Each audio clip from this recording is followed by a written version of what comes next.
Well, hello and good morning, everyone. Ron from Little Blues here. It's a beautiful Sunday morning. -7 degrees. We're definitely hitting some of that cold period again in Minnesota here. I'd like to say you get used to it, but in the negative temps, I don't know if you really do. It's not windy though, and that makes a huge, huge difference. So today we're gonna go in the barn here with the animals. I want to show you a few things that we do to keep these animals warm. There's some things that actually are not real hard to do that you can do for your animals that really help them in the wintertime. So we'll show you a few things on each of our animals are unique, and some of them can handle the cold better than others, but they definitely all thrive in the wintertime. And so we'll show you that here after we get these guys fed and talk about what we do here at Little Blues. All right, well, let's talk about the chickens first on what we do for some things for the girls here. We've got some hens that give us eggs, and they're pets, of course, at Little Blues. So I built a chicken coop. This was my first adventure into animals before everyone else came. And a couple of things that you'll want to do is make sure you have good ventilation. So on the top you can see good ventilation. You don't want moisture to be trapped into a chicken coop. Too many people build a structure and make it airtight, and that is deadly for chickens. So, but you want to keep them out of the wind. So ventilation on top, and if it's windy, you want the girls to be able to have their roost at night. And you can see in here, they've got room to roost and keeps them out of the wind. Now I do have a couple of radiant panels in my coop. Haven't used them this year. Probably a little overkill for what you really need. Some people thought they were big screen TVs for my girls, but you don't really need any external heat. That is a safe heater too. Too many heat bulbs and lights can cause fires, which can be tragedy. You don't want that. The other thing I do is I have electric out here, as you can see, and I have a heated water. So this keeps the water dish inside nice and clear of ice, gives them fresh drinking water, which is important. And the other thing I do is a deep litter method. So with my shavings, the girls will kind of churn it up a little bit. I'll throw some scratch and mealworms in there. I just kind of helped them churn it up with this freezing temps that we've had. And that deep litter also lets the shavings break down. That creates some heat, which also just naturally helps keep them warm. And then underneath, as you can probably see, hey Boots, how's it going, girl? I've got a feeder down there for them, and so they can come out. I've got an 8x40 foot run here. So in the wintertime, they just, as you can see, there's not really chicken tracks out here. They don't really come out much. These are my older girls in here, and they like to stay in the coop when it's cold. I built a little doggy door here so they can pop in and out whenever they want. In the summertime, I do not keep water in here because they have an external water source that they don't need, but this helps keep the water from freezing in there. So, hey Salt, or excuse me, that's Pep. Hey Pepper, how's it going? So yeah, they can come in and out as they want, and mostly when it's nasty, they stay inside. Got a little window for them out there too. But you can see in the ceiling there's the ventilation, keeps them out of the wind, but chickens are very hardy. They are amazing. They can acclimate just like a lot of animals can. All right, let's talk about water. So I am fortunate enough to have an auto waterer. This is a Ritchie, and in the wintertime, this stays totally clear of ice. It's insulated. It has a little heater when needed. So if the water temp gets below a certain temperature, the heater does kick in. Now this is a double because, you know, my big horses are here.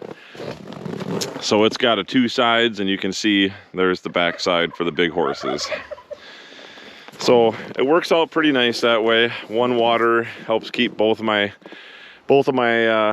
groups of animals, the big horses and the little animals, gives them fresh, clean water.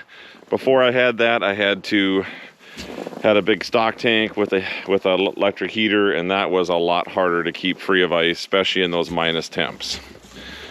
So we can talk turkey a little bit too with these guys, my boys, Big Bird, Bert, and Ernie. These guys stay warm. They've got an amazing coat.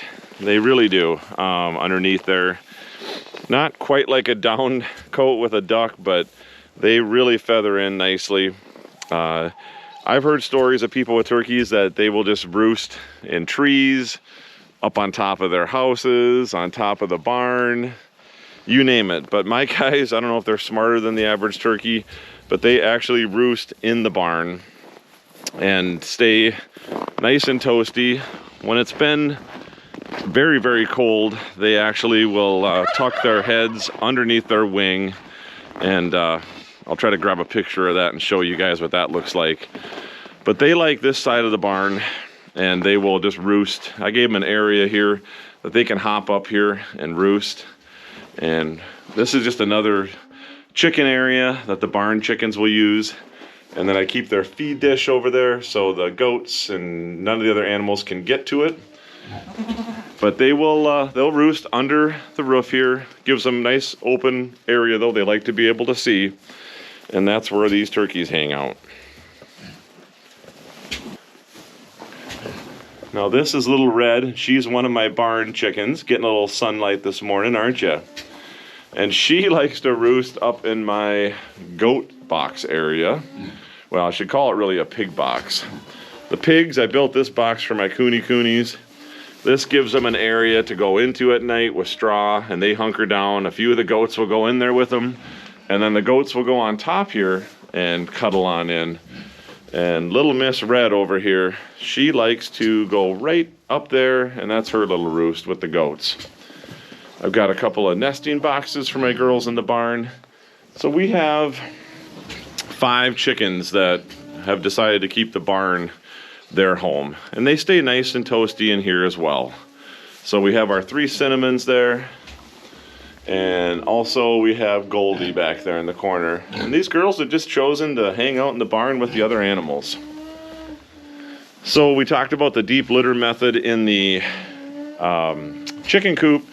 Well, I use the same theory in my barn. So you can see we've got hay and a combination of straw on the floor of the barn. And I'm standing probably on 8 inches of decomposing hay and straw. So this provides just a really nice base, and you can see different animals will make little nest areas, and gives them an air, gives them room and areas to just hunker down. And again, animals all have a buddy, so they've got they usually cuddle up with another animal. But this just gives them a nice warm bed, again, as that straw and hay is decomposing. That's just releasing more heat. Of course, there's animals that are just built for winter. Mr. Oscar and Ohana are prime examples of that. They grow an amazing wool coat that we shear in the springtime, usually the first week of June. So my sheep, it can be 20 below out, and they have a free choice to come in the barn whenever they want, and a lot of times they choose to be outside. Of course, the other animals that are built for winter are the alpacas, Bo and Blaze. These guys, again, get sheared in June, but they grow such a nice fluffy coat. Again, could be 20 below out. You put your hand inside their coats, and it is just warm and toasty. The other sheep we have are our baby dolls. So we have Linus and we have Charlie Brown. Hey, Charlie, you're kind of hiding down there. And again, baby doll sheep, same thing. They grow a really nice coat of wool. And these guys even grow more wool around their faces, almost like a sheepdog. And they will get sheared this in June as well for the summertime. The horses that we have, Miss Rain and Mr. Baby, horses will just grow a really nice undercoat with the weather. It's amazing. You know, we brush these guys in the spring and they just shed it. But horses stay nice and warm with their coat as they acclimate. With horses, I do have jackets if it gets super cold and the animal seems to be, you know, if they just don't have a good coat. Hey, Miss Rain, you got a little cough there? You can put a coat on a horse, but very rarely do we ever have to worry about that. These guys, a good sign with a horse is you can see frost or snow on their back, and that means that their coat is insulated. They're warm underneath that, believe it or not. You see snow on the back, you think that'd be cold, but that's really not the case. So for our wonderful little goats, people ask, well, what about goats? Why don't you put a sweater on them? Well, goats naturally, again, grow a coat, but the other thing they do is they really puff out. So to keep themselves warm, they'll actually puff their hair out, and that forms as an insulator. So if you compress that with a coat or a sweater, put something on them, that really makes them colder. So you just, again, they buddy up, they have this, give them nice straw, which is a great insulator, and in those cold nights, they stay, again, nice and warm, and really are amazing at acclimating to these temperatures. Hey, Miss Ohana. I know, you guys are ready to come out. And the kunekune pigs, of course, Wilma and Betty, they don't grow as good of a coat, but again, that's why they get the pig box, as I like to say it, and they usually have a few buddies in there, but they'll just burrow themselves into straw, and that just keeps them nice and warm. One of the most important things I do on my farm is we have hay, good grass hay, which all our animals eat, like I've mentioned. I have access for my animals 24/7. And that really helps keep the fuel in the wintertime, keeping their bodies warm. The animals that are ruminants and have the chambers in their tummies, you know, they rely on that, to keep their little furnace going. Goats will eat hay and then they'll actually regurgitate it, just like a cow does, kind of when you hear chewing their cud. They'll regurgitate that and process that through. So very important for all my animals that they get a food source, and of course they get their grains and their minerals separately in their stalls. But one of the things with our farm is all of our animals eat grass, even the kunekune pigs, which is kind of unique in that respect. And so that's something that you just want to be able to do for your animals too in these cold environments. And again, we have our little hay feeder, and then we've also got, really to reduce waste, these hay nets are amazing.